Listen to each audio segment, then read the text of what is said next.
കുട്ടി ഓളിന്ന് വന്നത് തൊട്ട് നല്ല സ്മാർട്ടായിട്ട് നല്ല ആക്റ്റീവ്. ഒരു പനി പിടിച്ചിട്ട് ഓക്കൊരു കൂസറുമില്ല അല്ലേ? Very good. ഇങ്ങനെ ആയിരിക്കണം. നമ്മൾ അസുഖം തന്നെ മാറണമെങ്കിൽ നമ്മൾ ഇങ്ങനെ ഹാപ്പി ആയി നിൽക്കണം. എനിക്ക് ഇവിടെ കണ്ടപ്പോൾ നമ്മളിപ്പോൾ വൈറലായിട്ടുള്ള ആയിഷയാണ് ഓർമ്മ വന്ന്. ഈ 2 ഡയലോഗ് അടിക്കാതാലും എൻ്റെ സംസാരിക്കുന്ന നേരത്തെ നമ്മോട് സംസാരിച്ചോ. നമുക്ക് പാട്ട് പാടി തരൂല എന്നാണ് അവൾ പറയുന്നത്. അവളെ തല നിറച്ച് പാട്ടുണ്ട്. എന്താ ഈ പാടാത്തെ?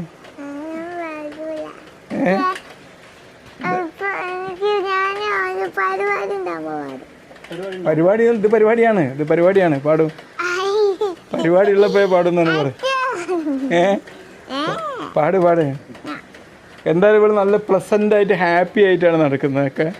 നമ്മളും അങ്ങനെ നമ്മളിവിടെ നോക്കി പഠിക്കാൻ വേണ്ടത് അല്ലേ? ആൾക്കാർക്ക് ചിരിക്കാൻ മടിയാ. ചിരിക്കുന്ന പോലെ കളിയാക്കുക ചെയ്യും ആൾക്കാർ. അതിന് വേണ്ടിയാണ് അമ്മയെ നമ്മളെ സ്മാർട്ട് ഗേളൊക്കെ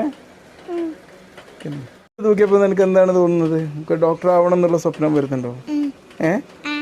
എന്നെങ്കിൽ ഭാവി ഡോക്ടർ ആവണം കേട്ടോ. എന്ത് ഡോക്ടർ ആവാൻ എനിക്ക് ഇഷ്ടം? കുട്ടികളുടെ ഡോക്ടറാണോ അതോ കണ്ണിൻ്റെ ഡോക്ടറാണോ? മതി. ഓക്കെ. അപ്പോൾ കണ്ണിൻ്റെ ഡോക്ടർ ആവാന്നുള്ളതാണ് അവിടെ സ്വപ്നം കാണുന്നത്. ഓക്കെ.